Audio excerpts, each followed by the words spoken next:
যারা গত 15 বছর এই সরকারকে টিকিয়ে রেখেছে, প্রত্যেকটা ক্ষেত্রে সরকারকে সার্ভ করেছে একটা ফ্যাসিবাদী দানব হওয়াতে, তাদের কারো বিরুদ্ধে আমরা কোনো অ্যাকশন নেই। অন্তর্বর্তী সরকার গঠনের 4 মাস পার হলেও এখনও দুর্নীতিবাজদের বিরুদ্ধে ব্যবস্থা না নেওয়ায় ক্ষোভ প্রকাশ করেন ঢাকা বিশ্ববিদ্যালয়ের এই শিক্ষার্থী।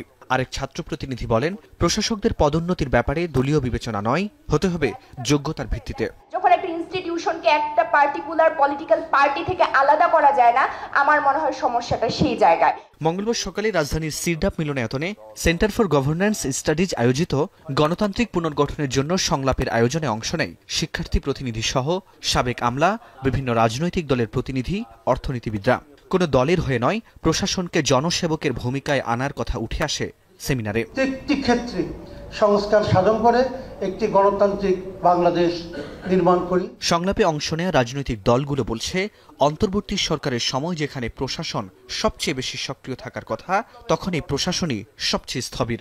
দুর্নীতির বিচার করে জনপ্রশাসনকে সক্রিয় করার দাবি অনেকের। বিপ্লবকে সফল করতে সবাইকে একসাথে থাকবার প্রত্যয় ছিল সবার কণ্ঠে। আমরা সবাই আলোচনায় আছি, আগে যা ছিল সেগুলোর যেন পুনরাবৃত্তি না হয়, সেগুলোতে আমরা সবাই একসাথে অঙ্গীকারবদ্ধ।